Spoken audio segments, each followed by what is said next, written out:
So I've been there on both sides of it, where it's been amazing, and then other times I'm like, oh, I literally just lost £30,000, in an evening. Yeah. You found the Live Local Marketing Podcast, where business owners share their knowledge about what's working in the market today. Welcome. Thanks for joining us here at the Live Local Podcast. Today we're with Dan. Sir, how are we feeling today? Doing great today. Having a fantastic week. Thanks. That is awesome. We're going to do a little bit of background about Dan, and then we'll get right into the question. So Dan is the founder of Codarity, a marketing agency specializing in the events industry. And after scaling events from 60 people to 3,000 plus people, working in the music industry, he's discovered why most event businesses struggle with feast or famine revenue cycles. He developed the Evergreen Event Profit System, helping other companies generate consistent bookings year round. And his clients have added millions in predictable revenue by moving beyond unreliable referrals to systems that lead to generate leads. Tripled on the end there, man. I just struggled on the last part of it there. All right, sir, let's get to the questions. Are you ready? Yeah, go for it. Talk to us about your first win as an entrepreneur. So my first win as an entrepreneur was when I decided to leave a burnout job working for a big agency. I was just completely stressed, breaking out in hives, couldn't get any sleep, panic attacks and all that kind of stuff. I needed to get out of that, and I went freelance. And it was about 3 months in. I'm like, right, things aren't really kicking for me here. I'm good at what I do. I'm very good at this marketing thing. And I decided to just randomly start calling some local businesses. Nice. And it was weird. The first business I called, I just went into an immediate flow state on that. I don't even know. It was like something came over me, and the call just went perfectly. And I actually sold a website on that first call, my first ever cold call. What? I sold a website. That doesn't happen often. How did I even do? Yeah, I know, right? And I was like, how did I even do that? Don't get me wrong. The next 500 cold calls went awfully wrong, and it was a complete and utter train wreck for me. But I was like, I kind of like sort of overthought it all after that kind of thing. Yeah. But that first win was really like, oh, okay, I could literally sell one of these services to a complete stranger who's never heard of me before. I could make a go of it, and that was probably the biggest first win as an entrepreneur. And I don't do cold calling anymore. I don't need to anymore, but I did eventually get good at it, and I got eventually pretty good at the sales calls and stuff as well. But yeah, that was definitely one of my first wins. So had you not gotten that first sale, would you think you would have just persisted through it? You would have fired your way through, or did that first win kind of give you the boost you needed to make more of those calls? So I feel like I know me, I'm pretty persistent guy. I don't actually know when to quit a lot of the time. In fact, it's a word I hardly know how to pronounce properly. So I'm sure I would have probably persevered, because I've had many, many challenges since then, which I've kind of really seen, I've eaten my share of broken glass and stuff. But I think that definitely kind of gave me the initial kind of lift to kind of go, this could work for me, and I was confident in my skills. I think that was the thing I've been working on. Like, I've done hundreds and hundreds of website projects before that, and I knew I could help this person. So I think that was why I won. In fact, it was more the conviction than anything. So I knew that would probably carry me through, even if that didn't. So, all right. So in addition to the persistency and not knowing when to quit, what would you consider your best entrepreneurial habit to be? So besides persistence, is really you already listed persistence. Yeah, absolutely. I just feel like, I don't want to sound too cliche here, but like the genuinely showing up every single day, and understanding that it's not all just a bed of roses. It's not all scaling to 6 figures in 90 days, no matter what Instagram and that tries to tell you. It's none of that kind of stuff. It really is about just having a long-term vision on what you want to achieve in this world, and just consistently focusing on that. And things got way better for me after I dropped the arbitrary numbers and decided to just enjoy the journey even more, and just kind of really looking at how I can kind of improve things every day, and understanding that actually growth in the business and in your personal life and everything comes from compounding very small improvements on a daily, weekly basis. It becomes addictive after a while. You're kind of like finding these ways of mastering things, and every time you kind of learn a new thing, it's like, you realize there's so much more you don't know. And if you keep staying curious, you'll definitely keep on solving new problems, and that builds skills, creates more value in the market for you. All right, so you said arbitrary numbers. Well, what do you mean by arbitrary numbers? What are these arbitrary numbers you were working with at the beginning? Yeah, so I mean, for a very long time, I was just stuck on like my business should be doing this much revenue, for example. And if Got it. it's not doing this revenue, I'm failing as a human, I'm failing as a father, I'm failing as a business owner, you know, all of this kind of stuff. At that time, I was very much letting the social media algorithms dictate my my state of how I should be every day. And as soon as I flipped the script and said, that doesn't matter, focus on improvement and the journey, it actually compounded, and I'm seeing way past those numbers now. That's amazing. That is good. Good advice too. That's good advice. All right. So talk to us about a truth in marketing that you wish more people knew about. A quick break before we get to that next answer, because I know that answer is going to be brilliant, which is why I chose this moment to interrupt. If you love what you're seeing and you want to run your business off of warm marketing referrals, visit our website, livelocalwarmmarketing.com. It's got valuable resources, office hours, memberships, the book, an array of resources to help you get rid of cold calls, cold leads, door knocking, and run a business you can be proud of through referrals and warm marketing. Now, back to the show. So truth in marketing is realistically that if you do not know who you are talking to, who your ideal customers are, and I mean like to the point where you have, you know, where you can imagine having a conversation with them for an hour and just, you know, as if you would with a best friend around a coffee table or something like that, right? If you don't have that clear, a vivid image of your ideal client customer in that scenario, then none of your other marketing will genuinely work as well as it could. It will still work because people still need coffee, they still want to have those conversations and stuff, but the more intimately you know your ideal client, ideal customer persona, the results will literally be orders of magnitude better. And you know, it's just, I spend all of our time working on that basically now. Like, how do we solve that person's problem? And that's all we do for all of our clients. And some of them kind of, oh, he's talking about his ICPs again, he's talking about all this, you know, and they're bored to death of it, right? But every time we kind of refine and improve that further, the audience shrinks a little bit more, and people don't like that thought of your audience actually shrinking, but the actual results scale so much better. And there are still millions of people who will resonate with, you know, everything you have to talk about. So yeah, that's kind of a truth a lot of people don't really like to talk about, but I've seen massive results off the back of it. Yeah. So when you sit down with these clients, when you sit down and create an event or make a website or do the marketing with them, how do you pull it out of them? What is your strategy? What's your trick? What's your hack? What's your thing you like really drag that out of them? Yeah, so we record all the meetings with them. We transcribe that for a start, so we have that entire bank. And just over being in the industry for like nearly 14 years now, 13 and a half years or so myself, I have this whole bank of questions which we ask clients about all the time. And again, it goes back to that curiosity piece. You know, it helps in sales, it helps in discovery, and you know, they might just say something quite flippantly, and you could be like, oh, what do you mean by that? Could you just help me understand that a little bit more? And then they'll go, oh, well, because of X, Y, and Z. And then you're like, oh, and then that opens up 5, 10, 15 other questions you could ask about that. And suddenly they don't even know the value that they have, that they're bringing to the market for their clients. And you're kind of unlocking that step by step, you know. So just really remaining curious, building up a bank of high quality questions that you could ask all the time and consistently adding to it. So you almost have like an archive of knowledge about each of your clients.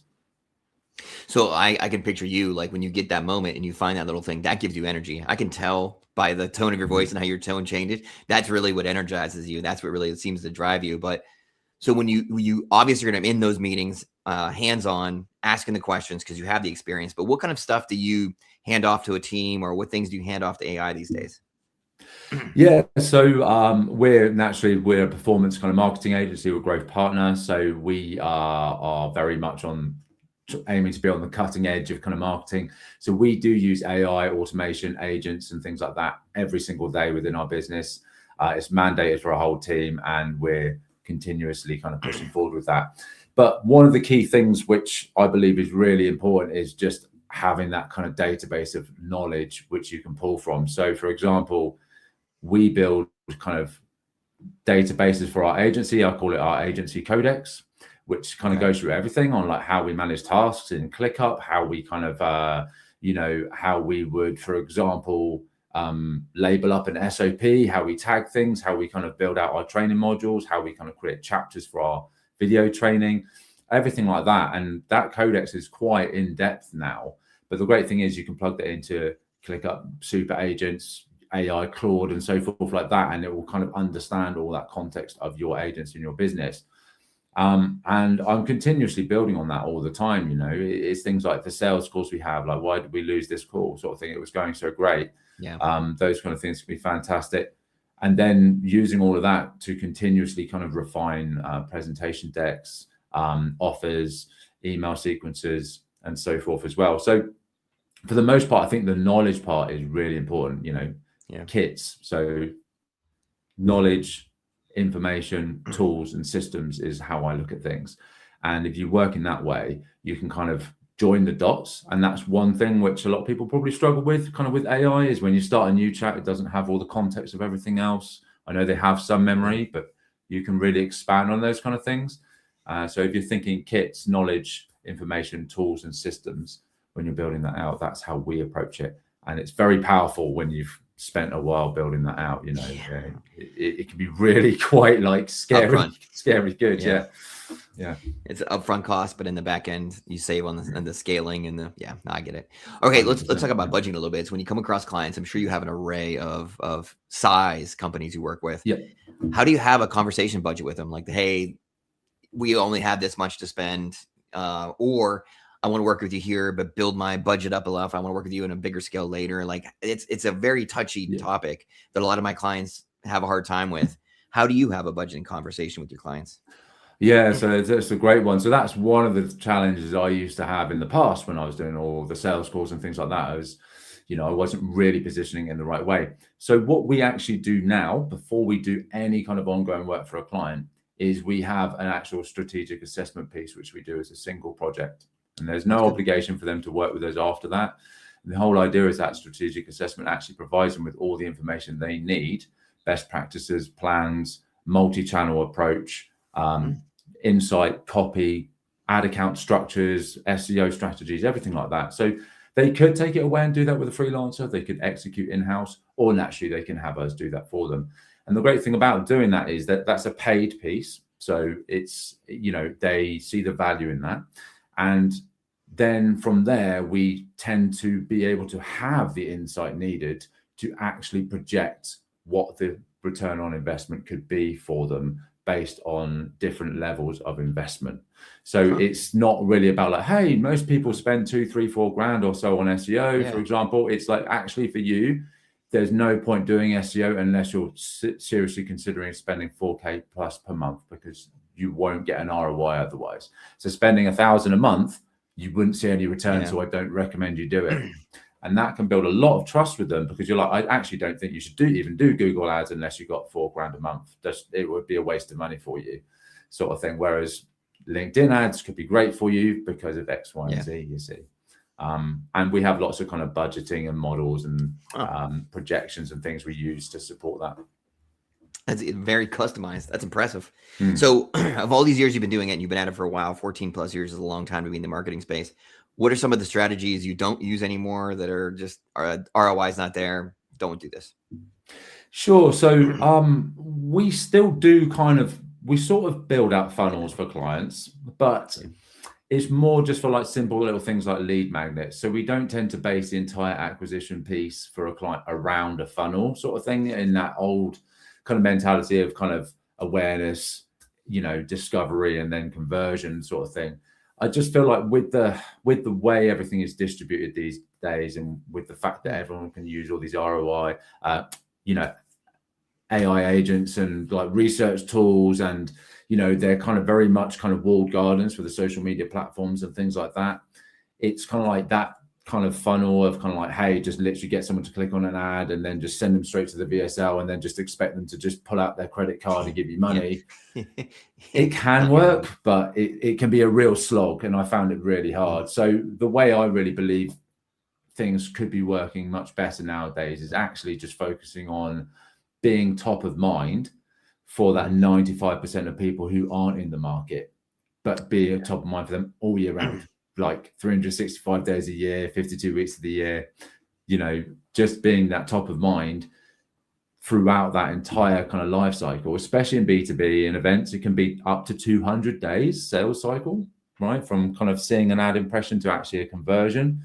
So focusing on reach and focusing on your ICP is really, really important there. Understanding what your category entry points are, and then just kind of not trying to force people through a step-by-step kind of funnel sort of stage, and more just kind of building up a case for why you would be the best reason to help them. And that can include promoting organic content through paid to get extra reach, you know, all those kind of things can be super effective these days. And then, yeah, you want to have all your conversion stuff in place, good landing pages to actually capture them when they are ready to convert.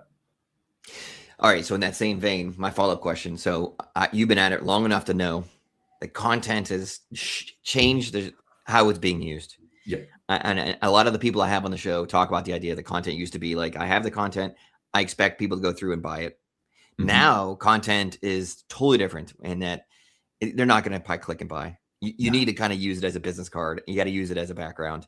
You got to use it as like know, like, and trust. And that someday down the road, they're going to eventually buy. Am I on track with this? Is this something you're seeing as well? 100%. Yeah, that's exactly how I see it now. And it's kind of like, if you think about it, like, say if you have a high ticket offer of some sort, right? And it could just be an AI implementation. It could be marketing services. It could be any other kind of thing.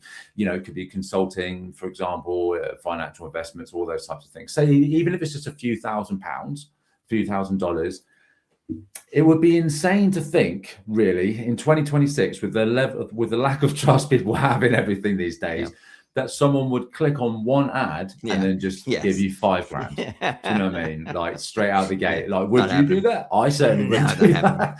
You know, so don't ask other people to do that either, you know. And so that's the key. It's got to be that continuous kind of background of kind of like unwavering kind of proof that you know what you're talking about and you can help your ICP solve their problems.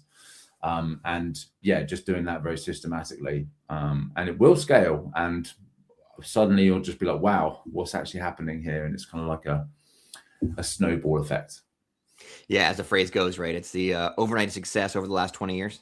Yeah, absolutely. Yeah.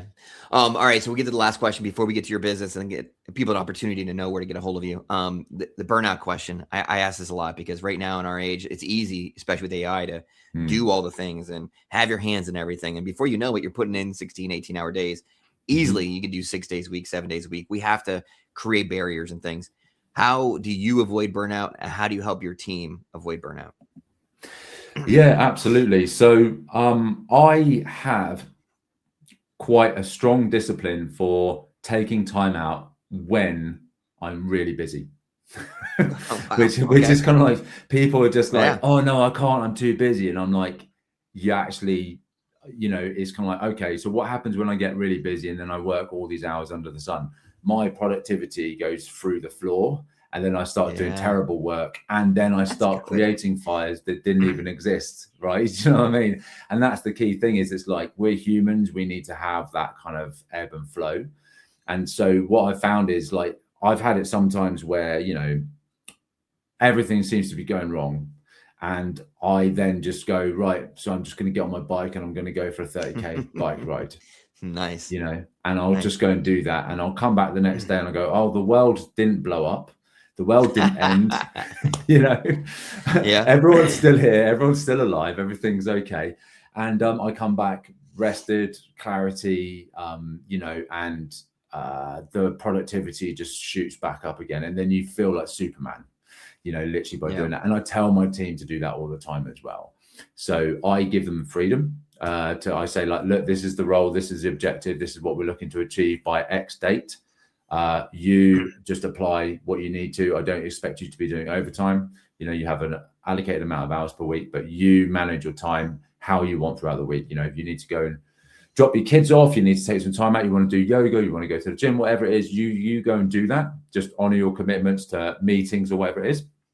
And I regularly tell them just to take the afternoons off and things like that as well. And I feel like that's the number one way of avoiding that burnout, is just acknowledging that we're humans, we have to have that ebb and flow. And if we don't, things fall apart and we create more fires rather than put more out.